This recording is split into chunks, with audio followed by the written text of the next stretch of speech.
같이 보겠습니다. 오늘 우리에게 주시는 하나님의 말씀은 신명기 6장입니다. 신명기 6장 4절, 5절 말씀입니다.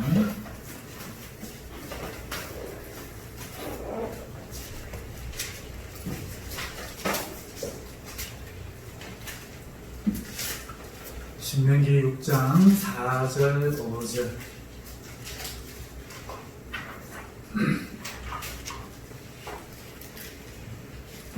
찾으셨으면 우리 함께 합독하시겠습니다. 이스라엘아, 들으라. 우리 하나님 여호와는 오직 유일한 여호와이시니 너는 마음을 다하고 뜻을 다하고 힘을 다하여 내 하나님 여호와를 사랑하라. 아멘. 할렐루야. 아멘. 추석 한가운데를 지나고 있습니다. 모두 다 하나님 안에서 추석 잘 보내고 계십니까? 오늘은 추석 관계로 빠지신 성도님들이 있습니다. 물론 그것은 죄는 아니지만 오늘 이 말씀을 못 듣는 것은 좀 아쉬운 일입니다. 제가 오늘 전할 말씀은 제목을 이렇게 지어봤습니다. 하나님을 사랑한다는 것, 하나님을 사랑한다는 것, 이렇게 지어봤습니다. 제가 믿음에 대해서는 지금 말씀을 드리고 있습니다.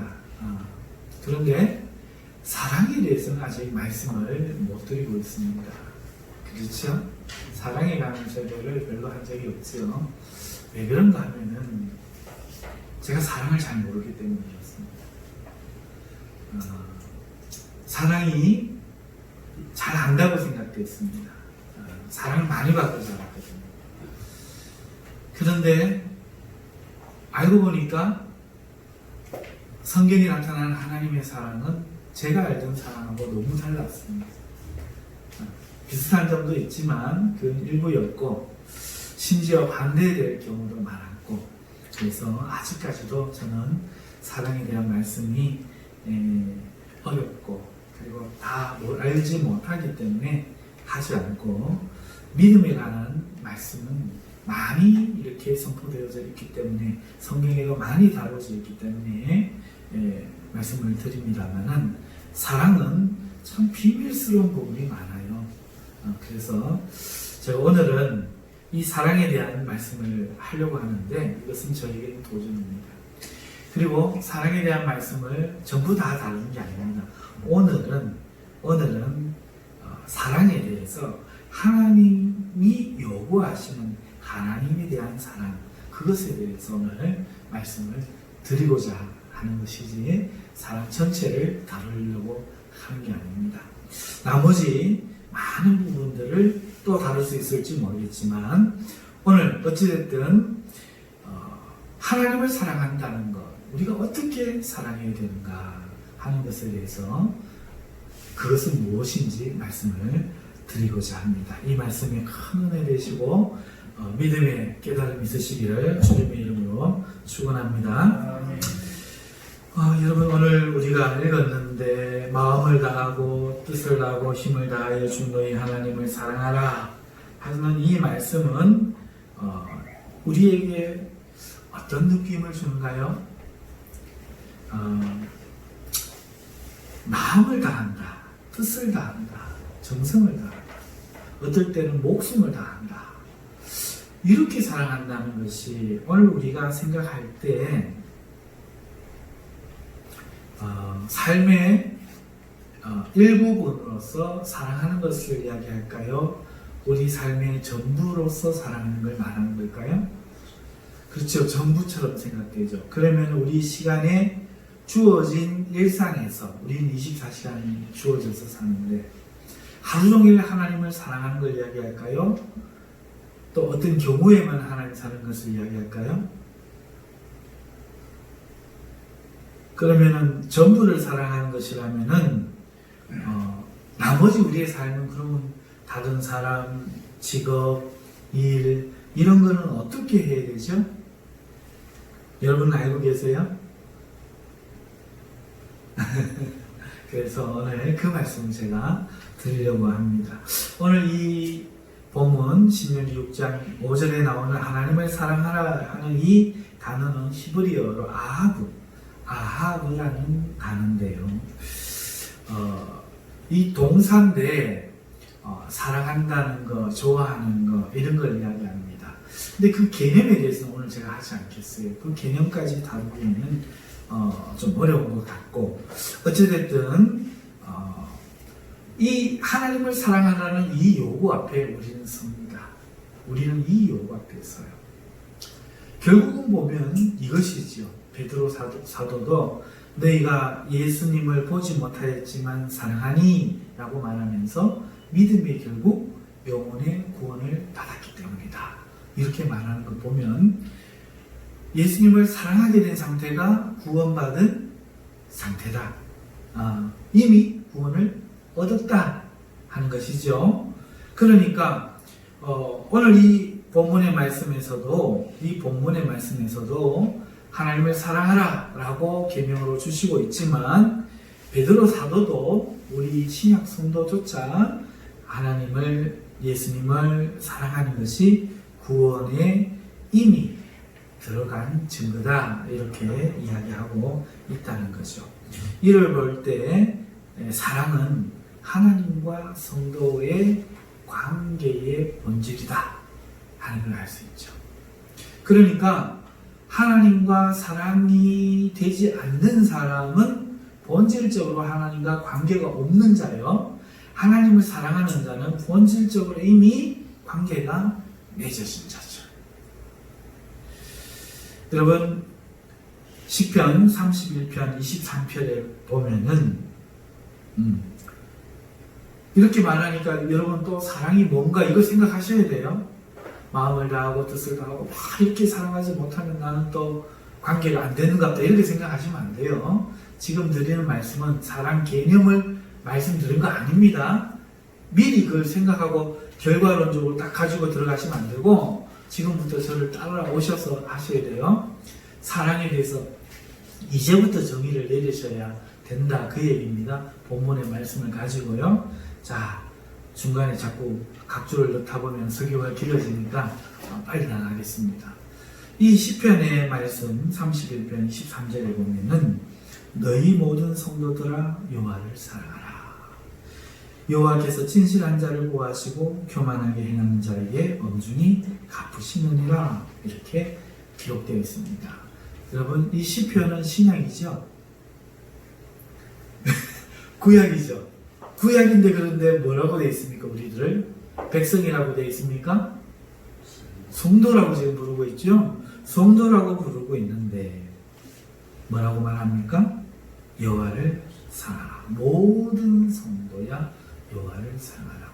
구약 성도들에게도 사랑이 요구되었다는 사실을 알 수 있죠. 뿐만이 아니죠. 신약에서 예수님이 요한복음 21장에 베드로에게 요구하시는 게 무엇이죠? 요한의 아들 시몬아, 네가 이 사람들보다 나를 더 사랑하느냐? 묻는다는 것은 추궁인가요? 요구인가요? 네? 세 번이나 요한의 아들 시몬아, 네가 나를 사랑하느냐? 묻는다는 것은 사랑하지 못한 걸 추궁하는 걸까요? 아니면 나를 사랑하는 일일까요? 그렇죠. 사랑하라는 요구가 되죠. 사랑하기 때문에 양을 먹이고 치는 사명을 사랑하는 자에게 맡긴다는 의미죠. 이렇게 볼 때 확실하죠. 사랑은 하나님과 성도의 뭐다? 관계다. 관계의 본질이다. 그래서 구약 성도도 하나님께 사실은 뭐를 요구받는다? 하나님 사랑할 것을 요구받고 신약에서도 예수님 사랑할 것을 요구받고 있다. 이게 성경이 말씀하시는 뜻인 것이지요. 자, 여기서 각주 조금만 들어가겠습니다. 개념을 설명하려니 너무 힘들기 때문에 제가 한 부분 아주 단편만 일부분만 말씀드립니다. 하나님이 사람을 지을 때 어떻게 만드셨죠? 남자와 여자로 만드신데 여자를 만드실 때 어떻게 만들었죠? 아담의 갈비뼈를 빼서 살로 채우시고 그렇게 여자를 만드셨습니다. 맞죠? 그래서 그 갈비뼈 한 개를 가져간 도둑이기 때문에 우리 예수님은 우리한테 부인하고 오라 하시는 거죠. 여러분 생각을 해보세요. 자기의 갈비뼈를 빼서 만들었습니다. 그런데 아담이 뭐라고 그럽니까? 이는 내 뼈 중에 뼈요, 살 중에 살이다. 요 말씀하고 하나님 우리를 만들 때 어떻게 만들었다고요? 하나님의 형상과 모양대로 만들었어요. 내 뼈 중에 뼈요, 내 살 중에 살이라는 것은 내 모양과 내 형상대로라는 말과 일맥상통합니까? 그렇죠? 그러니까 남자와 여자의 관계가 그 본질에 있어서 하나고 형상대로 만들어진 거죠. 그것이 남자와 여자의 관계의 본질이라면은, 하나님과 우리가 하나님의 형상대로 지음을 받았으니까 우리의 관계도 남녀의 관계처럼 사랑의 관계다. 네, 그런 게 있는데 거기에 대해서 제가 개념을 말씀드리기가 어렵다는 겁니다. 아직 제가 다 알지 못해요. 아나서라든지 다른 모든 것에 있는 그저 표면적으로 보이는 그게 다가 아니라 더 깊은 부분이 있는데 아직은 제가 하나님 은혜 주셔서 다룰 때까지 좀 다루지 말아야 되겠다 하는 그런 생각이 있습니다. 하지만 이 부분만 더 살피는 거예요. 사랑을 생각할 때 그런 사랑이라는 거죠. 사랑을 요구하십니다.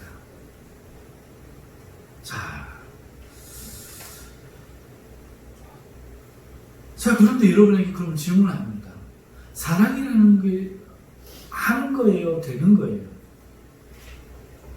싫은 남자를 사랑해야지 이럽니까? 싫은 여자를 사랑해야지 이럽니까? 아니죠. 어떻게 하죠? 사랑은 되는 거잖아요. 그런데 어떻게 합니까? 마음을 다하고 정성을 다하고 뜻을 다하고 힘을 다하여 목숨을 다하여 사랑하라 이렇게 말하니까 어떤 느낌이 들죠?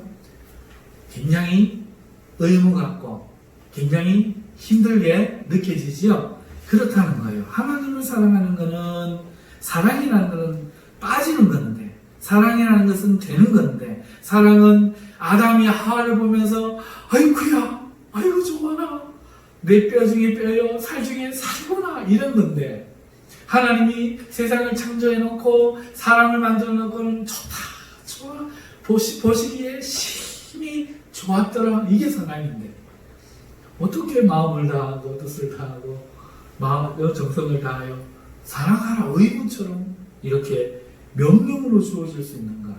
우리가 첫 번째 가져야 되는 질문은 이거라는 거죠. 맞죠? 그렇죠? 자, 그런데요, 여기에는 비밀이 한개가 있습니다. 무슨 비밀인가 하면은, 이 말씀이 아담과 하와에게 주어졌느냐, 아니면 타락한 아담의 후예들에게 주어졌느냐 하는 거죠. 같은 말이라도 이 사람에게 하는 말 다르고, 저 사람에게 하는 말 다르죠.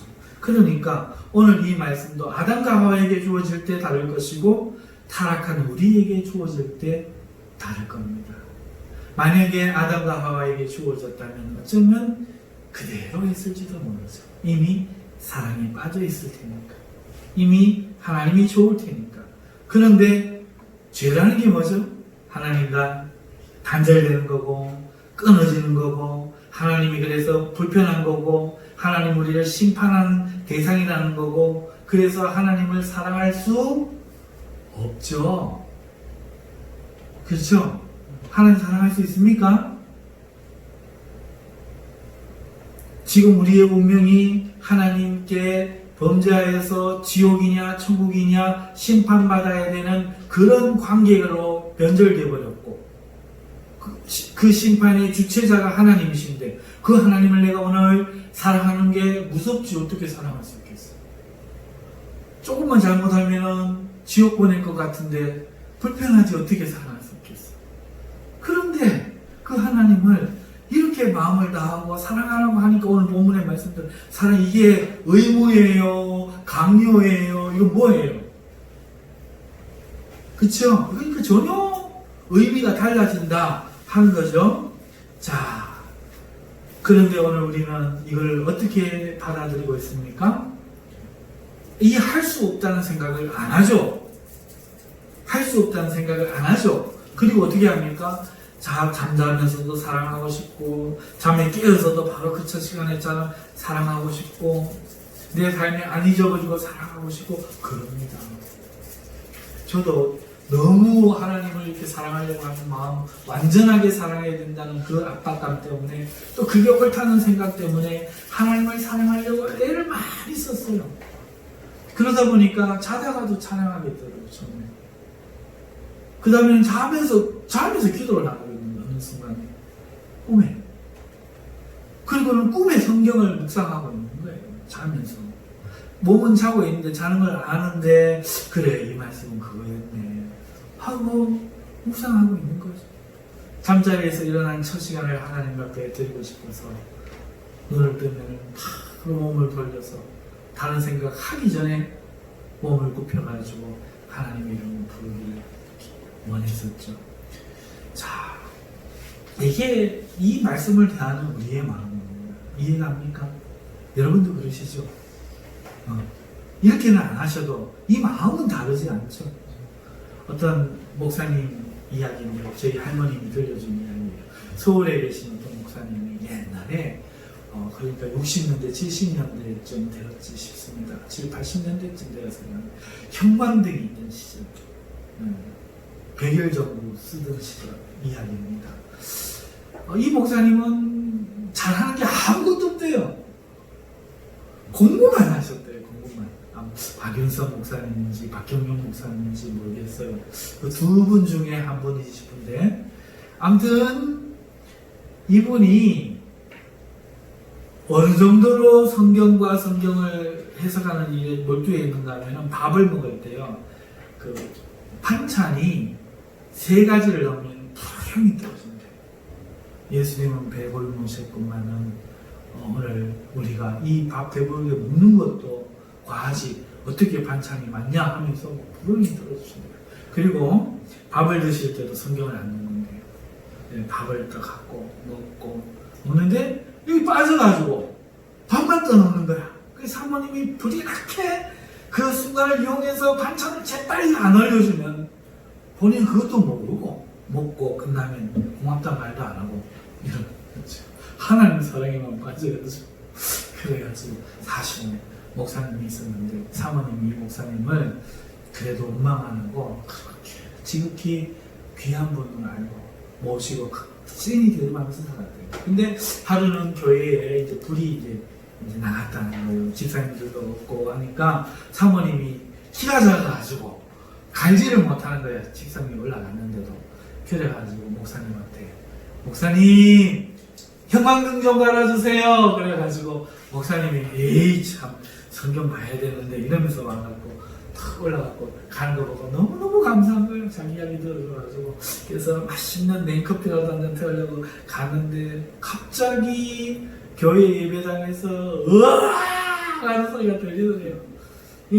넘어지셨나? 이게 뭔 일인가 싶어갖고 사모님 깜짝 놀라고 쫓아가 보니까 대성통곡을 하며 닭똥 같은 눈물을 흘리고 있더래요. 눈물 콧물 다 빠지고 있더래요. 그래서 목사님 왜 그러냐고 좀 진정하시라고 하니까 사모님한테는 대꾸지도 안 하고 기도를 하더래요. 무슨 기도를 하니까 하나님은 나를 평생에 잊어본 적이 없는데 한 번도 나를 외면한 적이 없는데 나는 이 작은 형광등 가는 거에 정신이 팔려가지고 이 순간 내가 깜빡하고 형광등 간다고 주님 잊어버렸습니다.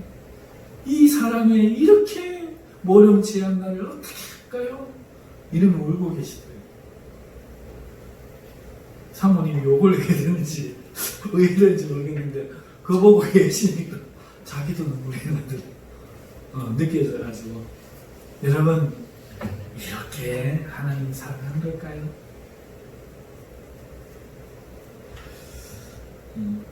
그 억지로 하락하면 못했을 것 같아요. 그죠?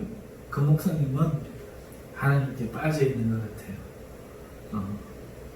자, 앞에 서론을, 앞에 또 이 본론 풀어가는 부분을 우리가 놓치기 쉬운 부분을 짚고 이제 시작을 하는데요. 잠깐만 정리를 하면은, 우리는 이 본문 말씀을 읽고 계명으로 막 이렇게 하나님 사랑하기를 요구받고 있는 것 같아서 늘 죄의식 속에서 사랑하려고 노력하지만 사실은 사랑은 그렇게 되는 게 아니라는 거죠. 안 놓치셨죠? 그렇게 되는 게 아니에요. 자, 그런데 어떻게 하나님은 이렇게 명령으로 요구하고 계신가 하는 것을 우리가 살펴볼 텐데, 오늘 읽었는 신명기 6장 4절에서 5절의 말씀에 언제나 그렇듯이 문맥을 한번 살펴봅시다. 자, 6장은 몇 장 뒤에 있을까요? 5장 뒤에 있죠.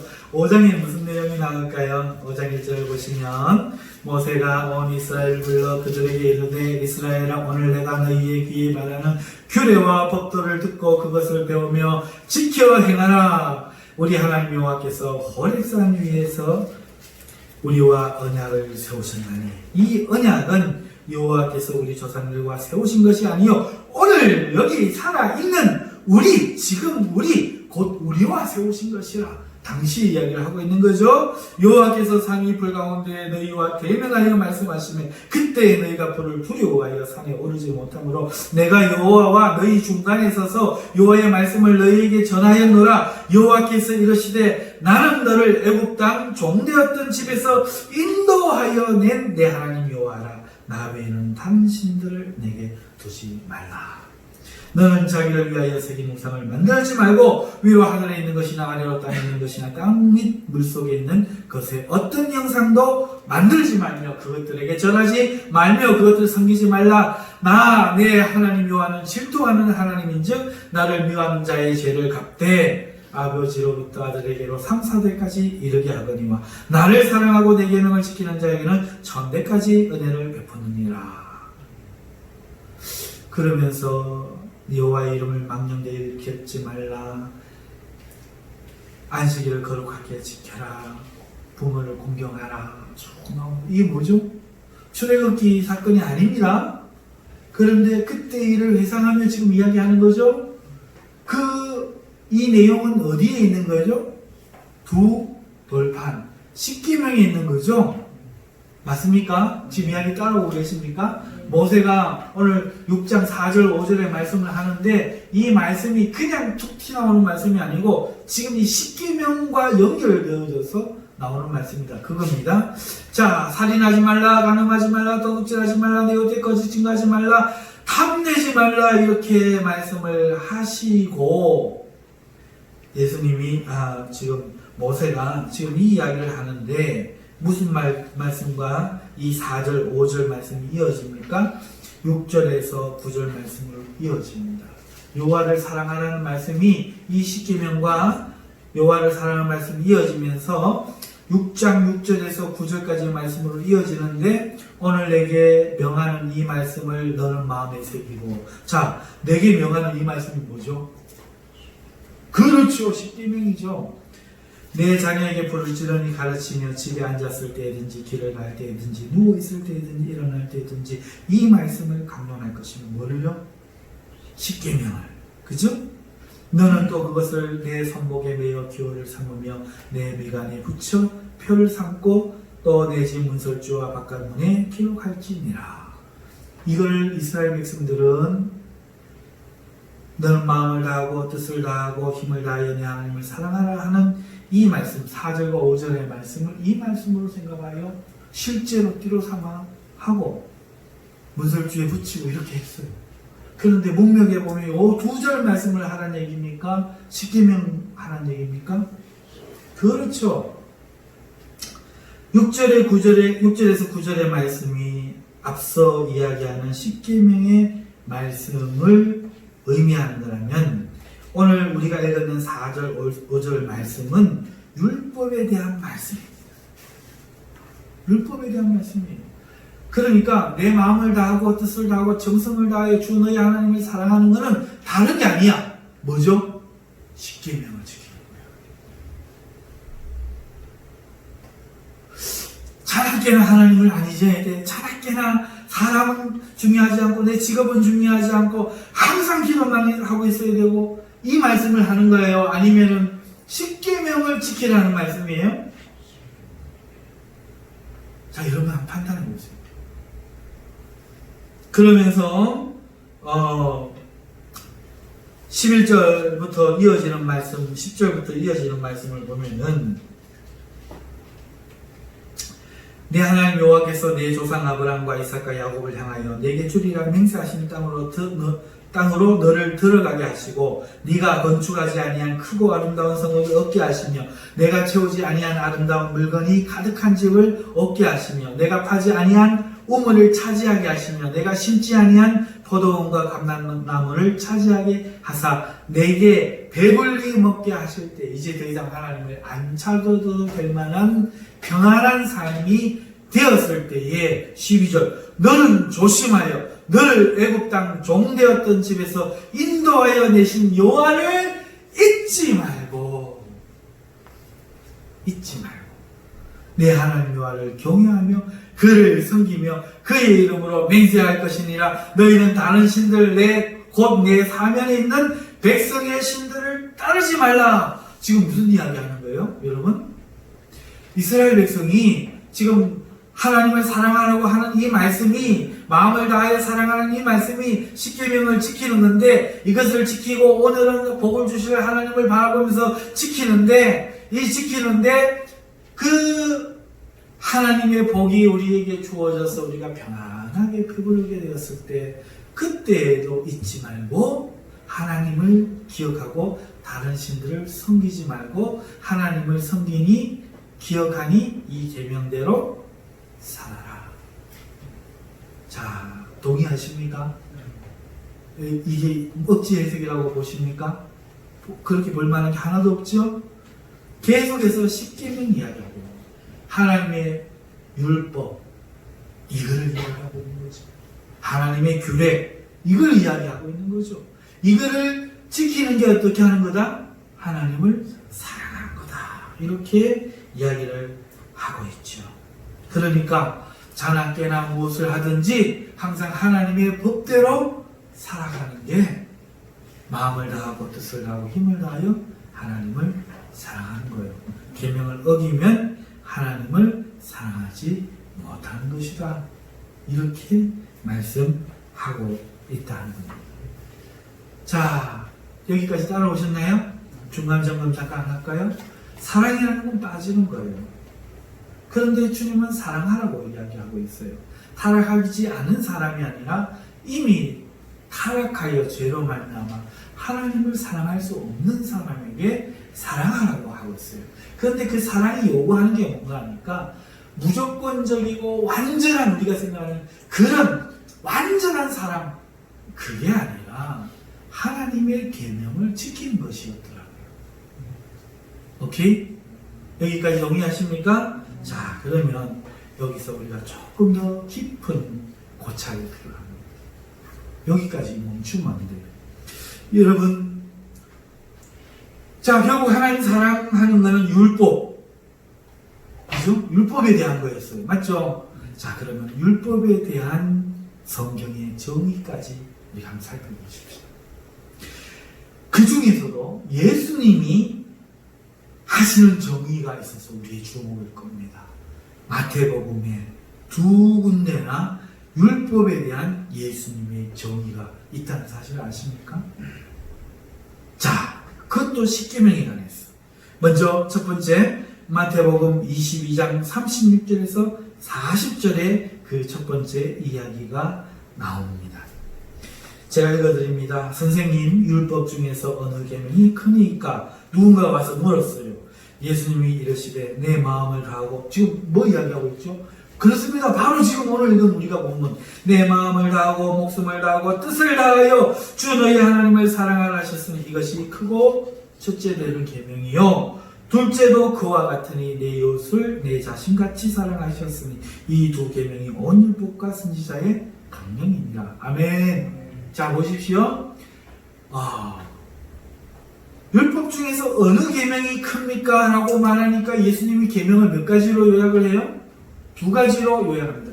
율법의 내용, 계명의 내용은 두 가지인데 첫 번째는 하나님을 사랑하는 것, 두 번째는 하나님을 사랑하기 때문에 하나님 사랑하시는 이웃을 사랑하는 것. 하나님 사랑, 이웃 사랑, 이 두 가지라는 거죠. 자, 여기서 우리가 뭘 주목해야 되느냐면은 그 다음 말씀, 내용을 우리가 아는 거잖아요. 다음 말씀. 이 두 계명이 뭐라고요? 뭐라고요? 율법과 선지자의 강령입니다. 자, 놓치시면 안 돼요. 율법에 대한 예수님의 정의를 살펴보고 있죠? 두 계명이 있는데, 율법은 두 계명으로 나눌 수 있는데, 이 두 계명이 뭐다? 율법과 선지자의 강령. 가장 강하고 중요한 명령이다. 이렇게 이야기하고 있다는 거죠. 자, 그러면은 율법이 뭘로 이어집니까? 이 십계명이 뭘로 이어집니까? 율법과 선지자로 이어지는 거잖아요. 자, 그런데 같은 마태복음 7장 12절에 두 번째 예수님이 말씀하는데 율법과 선지자를 이야기합니다. 바로 이 말씀입니다. 7장 12절. 그러므로 무엇이든지 남에게 대접을 받고자 하는 대로 너희도 남을 대접하라. 이것이 율법이요 선지자입니다. 마태복음 7장쯤 오면은 우리가 너무 유명해서 잘 알지요. 이게 어느 부분에 있는 말입니까? 산상수훈 끝자락에 있는 부분이죠. 산상수훈이 뭡니까? 팔복으로 시작해서 그 다음에 너희가 복 있는 자요 그러니 소금과 빛이라고 세상의 소금과 빛, 너희가 그 받은 복이 세상의 소금이요 빛이라는 겁니다. 이 착한 행실이라는 것은 그 하나님께 영광 돌리는 그 행실을 이야기하는 거예요. 너희를 구원하시면 그의 선하신 덕을 기념하고 선전하게 하려 함이라 하나님 말씀하셨으니, 여기서 착한 행실이라는 것은 말 그대로의 착한 행실이 아니라 이 복을 주신 하나님을 선전하고 이 하나님의 덕을 기리는 것이 세상에 구원할, 세상을 살게 할 소금과 빛이라는 거죠. 자, 그러고 나서 예수님 하시는 게 뭐죠? 너희는 옛사람에게 들은 바 내 보물을, 이런 식으로 해서 그 다음부터 나오는 게 뭐죠? 율법에 대한 이야기가 나오잖아요. 그리고 그 끝에 지금 7장 12절이 들어갑니다.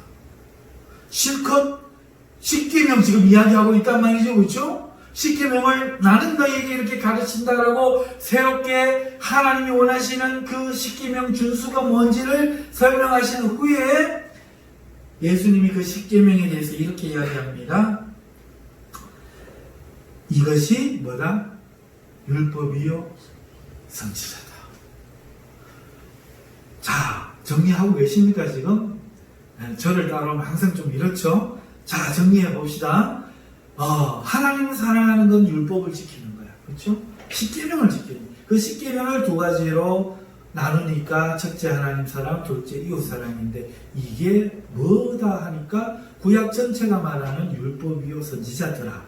그런데 예수님이 마태복음 7장 12절에 가니까 율법과 선지자의 강령이 자체가 뭐다?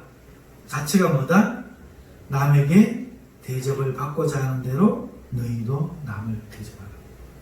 다른 말로 말하면은 하나님에게 대접받고 싶으면 하나님을 사랑하면 하나님도 나를 사랑해준다.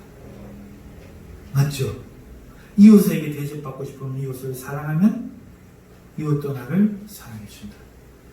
장로님, 나를 안 사랑하고 안 먹고 그 인상 써가고 있습니까? 성령의 사람이 그래가 되겠습니까? 이러면 그럼 평생 안 좋아져. 장로님, 보기 좋습니다. 이래야 저분도 이래하고 그죠? 웃어줘야 상대도 웃어주죠. 이게 뭐다? 방법률이다. 이게 뭐다? 율법과 선지자. 율법이 말하는 게 뭐냐? 너희가 행복하고 살고 싶으냐? 행복할 짓을 해라. 이거야. 하나님과의 관계에서 복을 받고 싶으냐? 하나님을 사랑해라. 하나님을 마음을 다하고 뜻을 다하고 정성을 다해서 살아가면 하나님도 너희를 그렇게 사랑하실 것이다. 아멘. 내 몸처럼 내 이웃을 사랑하면 그 이웃도 내 몸처럼 너를 사랑할 것이다. 이게 율법의 가르침이라는 말이에요. 이게 선지자의 강령이라는 말이죠. 아멘입니까? 따라서 마음을 다하고 힘을 뜻을 다하고 힘을 다하여 하나님을 사랑하는 말은 너희가 하나님께 대접을 받고 싶은 대로 너희도 하나님을 대접하라는 의미가 아닙니까? 하나님을 마음을 다하고 뜻을 다하고 정성을 다하여 사랑하는 이 말을 바꾸고 말하면은 하나님 사랑 받고 싶은 만큼 하나님 사랑하는 얘기 아닙니까?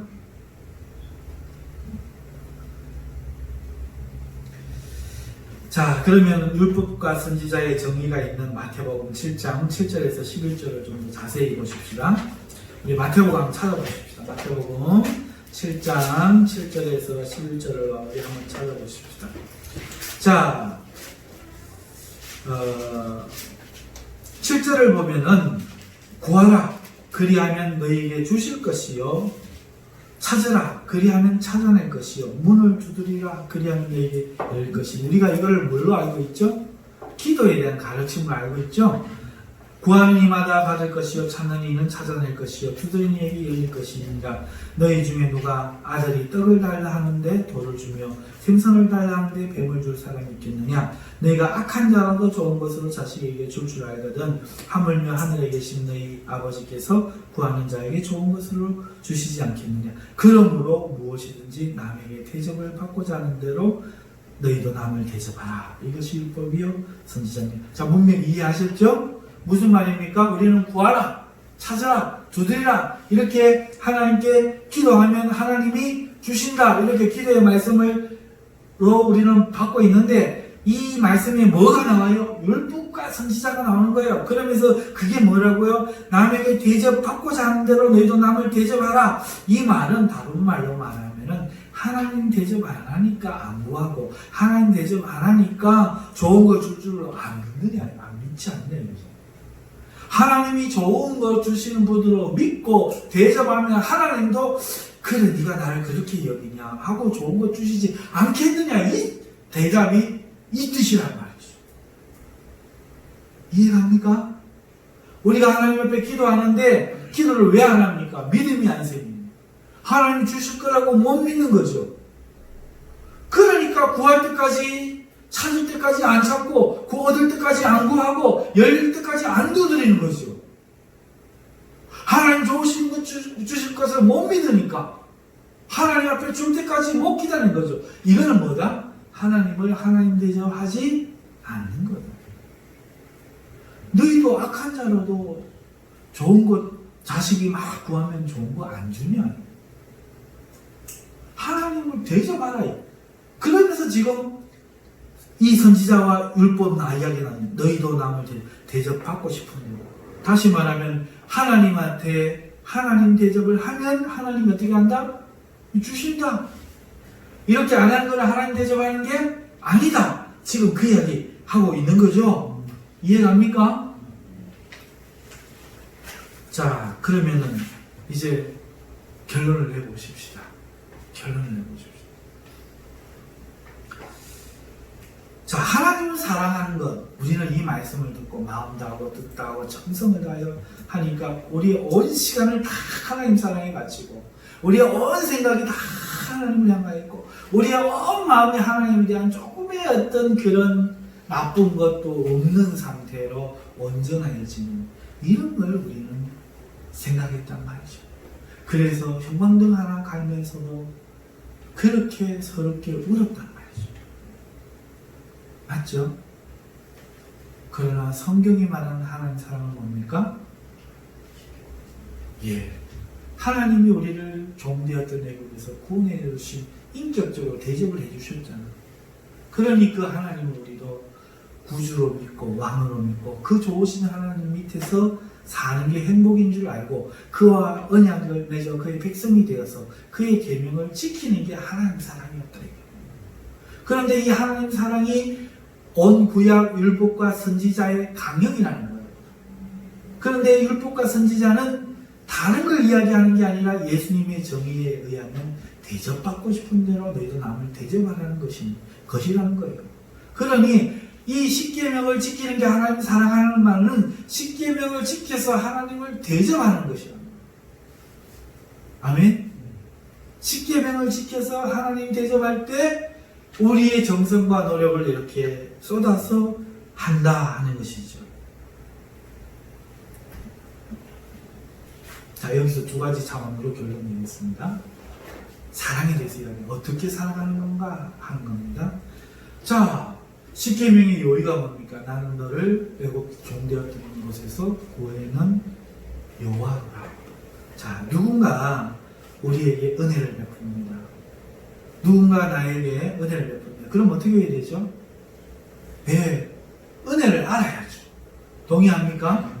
누군가 나에게 어디를 갔는데 아유 어떻게 오셨습니까? 하고 반갑게 맞아주고 정중하게 대해주고 날 알아줍니다. 그럼 기분이 좋아요 안 좋아요? 알아준다고 뭐 안 좋아하고 그래? 이럽니까? 그렇지 않지요? 네, 우리를 대접해주고 알아주고 환영해주고 정중하게 친절하게 대해주면 우리도 어떻게 하죠? 어떻게 하죠? 예, 그에게 예의를 갖추어서 친절하고 또 반갑게 대하는 것이죠. 그게 뭐다? 율법이요? 순지적인. 자, 그러면 하나님에게 적용해서 하나님이 오늘 우리를 구원해 주시고 우리에게 은혜를 주시고 우리에게 좋은 것을 주시잖아요. 그런데 너희는 왜 하나님께 감사도 안 하고 그 은혜를 당연한 걸로 여기고 때때로는 때를 쓰고 투정하고 원망하고 그러냐 거죠.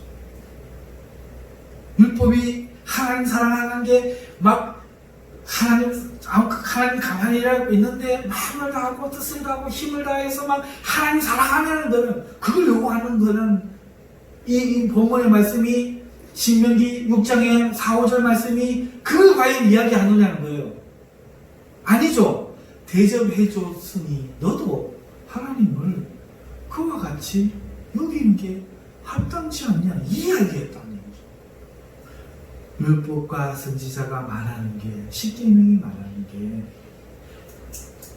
다른 게 아니야. 대접받고자 하는 대로 대접하는, 그러면 대접받은 대로 대접하라는 얘기잖아요.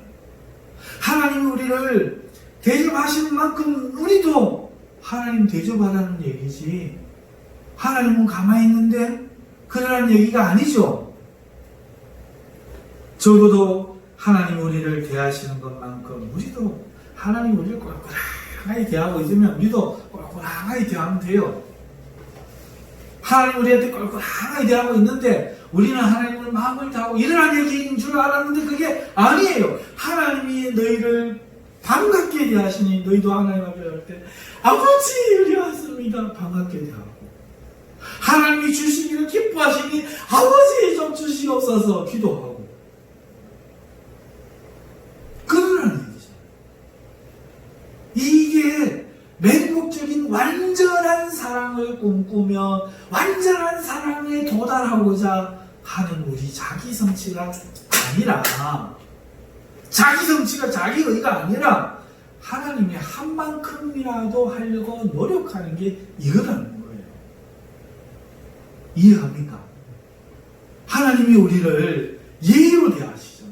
이 주기를 놓은 자식들, 오늘은 죄를 얼마나 지나고자 내가 1000번을 잡았는데 1001번째는 참지를 않으리 번개를 내려가라 이러고 쳐다보시는 게 아니라는 거예요. 하나님은 오늘 우리와 은혜를 사용하게 하시는데 오늘 왜 우리는 하나님을 기뻐하지도 아니하고 하나님을 하나님 대접하지 아니하고 하나님께 감사를 하지 아니하고 하나님 우리를 대하시는 것처럼 대하지 않느냐는 거죠. 너희가 인간 삶에서 너희 돈 뺏어가는 사람한테 대하는 태도와 너희에게 호의를 베푸는 사람에 대한 태도가 같으냐 이거예요. 다르지 않느냐. 호의를 베푸는 사람에게는 너희가 반갑게 대하지 않느냐. 그런데 어찌하여 하나님이 이토록 호의를 베푸는데 안 반가우냐. 다른 건 안 요구하지 않는다. 내가 한 것만큼이라도 나에게 하려고 노력을 해봐라. 내가 너희를 악으로 대하지 않으니 너희도 악으로 대하지 않으려고라도 노력해봐라. 이게 이 말씀의 뜻이었다는 거예요.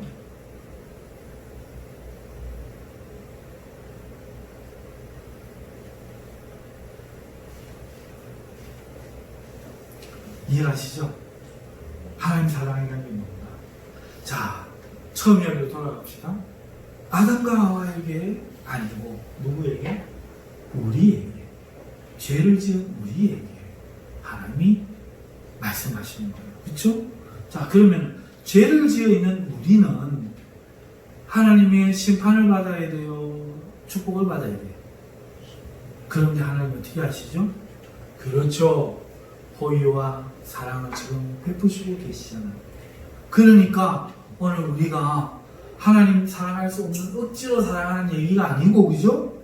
이런 우리를 지금 하나님이 호의를 베푸시니까 우리도 하나님 앞에 호의를 가지고 하나님이 구하면 주시는 줄을 믿고 하나님께 기도하라는 것이 예수님 가르침이다.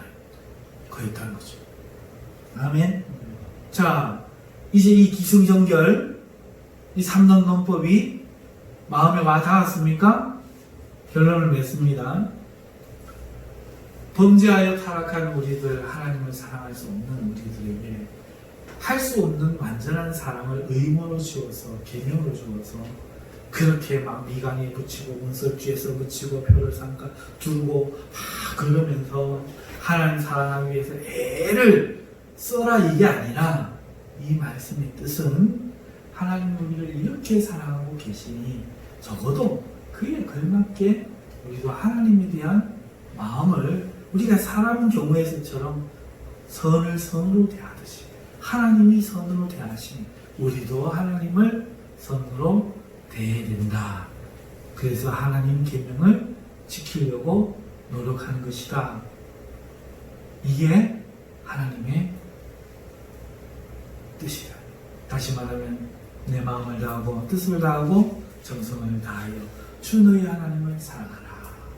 하나님 말씀은 대접받고 싶은 대로 대접하는 것이 율법과 선지자이니, 반대로 이야기하면 하나님 이미 이렇게 하고 계십니다. 너희도 이렇게 함이 마땅하지 않느냐? 마땅하지 않느냐? 아멘. 그런데 그 마땅한 그 일을 우리가 했어요? 고향에 했어요? 아무도 못해서, 한 사람도 그러지 못해서, 그렇게 하지 못한 우리의 허물과 죄를 누가 감당하셨어요? 그가 찔림은 우리의 허물 때문이요, 그가 상함은 우리의 죄악 때문이요, 그가 찔림으로 우리는 평화를 누리고 그가 채찍에 맞음으로 우리는 나음을 받았도다. 자, 하나님을 사랑하는 하나님이 해주신 은혜에 대한 그 대접 돌려드리는 것조차 하지 못한 우리의 죄와 허물을 주님이 담당하시고, 지금은 하나님이 어떻게 하신다고요? 무조건적으로 사랑하신다. 아들 삼으시고 장성. 그러니까 이 언약 안에만, 이 예수님만 믿으면 오늘 내가 사랑이 부족해도, 하나님을 이렇게 마음을 다하고 정성을 다하고 하지 못해도 우리는 하나님의 사랑을 받았다, 받고 있다 하는 이것을 믿는 것만으로도 하나님은 어떻게 하신다? 기뻐 구원하신다. 근데 이것조차도 안 해요. 하나님 날 구원하셨다, 사랑하셨다 안 믿고, 기뻐하지 않고, 버림받으면 어떡할까? 지옥 가면 어떡할까? 아직도 하나님이 우리를 값없이 사랑하시고 자녀 삼으셨습니다. 이걸 믿고, 이 믿음 안에서 오늘 우리는 이제 하나님에 대한 사랑을 조금씩 배워가는 거죠. 우리의 마음, 사랑 없는 우리의 마음에 사랑을 알게 하시고 사랑을 실천할 수 있도록 조금씩 하나님의 사랑 앞에 서게 하는 거죠. 나와 같은 죄인을 사랑하시고 은혜 베푸시고 사용하시고 기뻐하시고 저주하지 않으신 그 하나님 앞에서 오늘 내가 내 삶에 하나님을 사랑하지 못하고 내 갈 길을 가다, 내 인생을 가다가 그 매 순간에서 좋으시고 의로우신 하나님의 사랑을 성령으로 말미암아 발견하게 되면서 오늘 우리는 그 하나님의 사랑 때문에 조금씩 성령에 의해서 하나님을 사랑하게 되어져 가는 것, 이 은혜의 시대를 우리가 살고 있다는 것. 여러분은 거기에 부름받은 사람, 하나님이 값없이 불러서 오늘 이 자리에 불러서 하나님이 이 사람을 알게 하시고 하나님을 사랑할 수 있도록 만들어가는 여러분이 해야 되는 게 아니라 하나님이 이렇게 사랑하고 계심을 알고 기뻐 누리기를 바랍니다.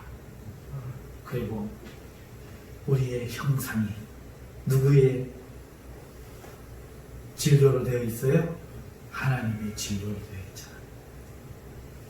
하와가 아담의 갈비뼈로 만들어진 것처럼 우리는 하나님의 형상, 하나님의 진료로 만들어졌잖아요. 그러니 오늘 우리 안에 무엇이 이루어질까요? 사랑의 모습이, 사랑이 이루어지죠. 하나님은 사랑이시라. 그러므로 오늘 우리를 이 시대에 하나님이 다시 만들어 가시고 창조해 가시는 줄 믿습니다. 그래서 사도 바울은 보라, 옛것, 흙으로 만들어진 옛것은 지나갔으니 이제 새로운 뉴 피조물, 뉴 크리에이션, 새 창조물이 되었다. 사랑의 사람. 베드로는 이것을 보고 내가 지금도 예수를 보지 못하였으니 믿음의 결국 영혼의 구원을 받았다. 하나님 사랑 깨달은 거 이거, 하나님 사랑 알게 되는 이게 영혼의 구원이다. 그 일을 내가 하는 게 아니라 하나님이 해오고 계시다. 그러니 적어도 구원받기 위해서가 아니라 그 사랑을 아는 것이 마땅하지 않겠나. 믿는 게 마땅하지 않겠나. 그 말씀인 것이죠.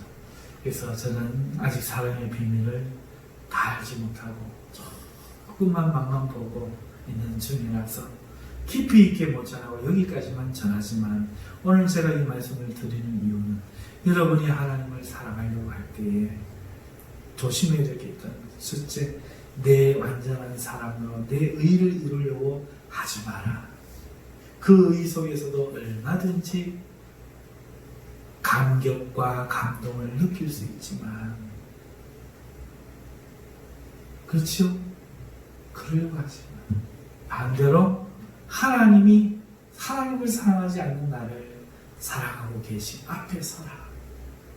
자랑할 것 없다. 내가 이렇게 사랑했다고 말할 것 없다. 하나님이 나를 사랑하고 계신 이 사랑만이 나의 소망이요 믿음이다. 나의 구원이다. 그 사랑 앞에만 서라.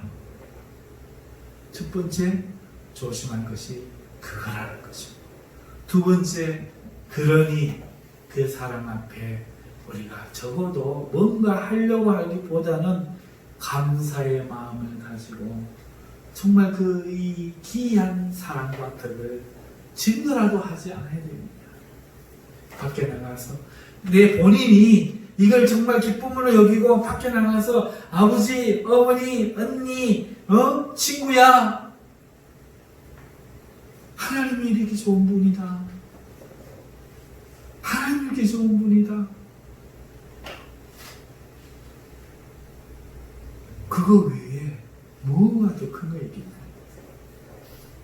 그 마음이 없으니 하루 종일 가도 하나님 사랑 한마디가 입에서 안 나온다면 그게 참 슬픈 일 아니냐. 아멘. 오늘 금요 기도의 시간입니다.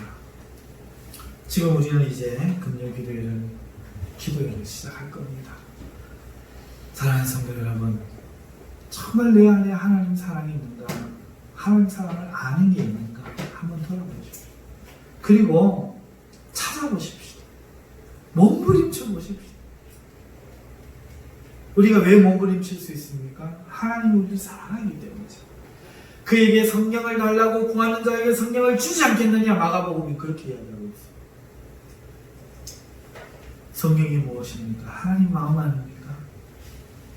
하나님 마음이 우리에게 와 닿으면 우리는 하나님 사랑 앞에 서게 됩니다.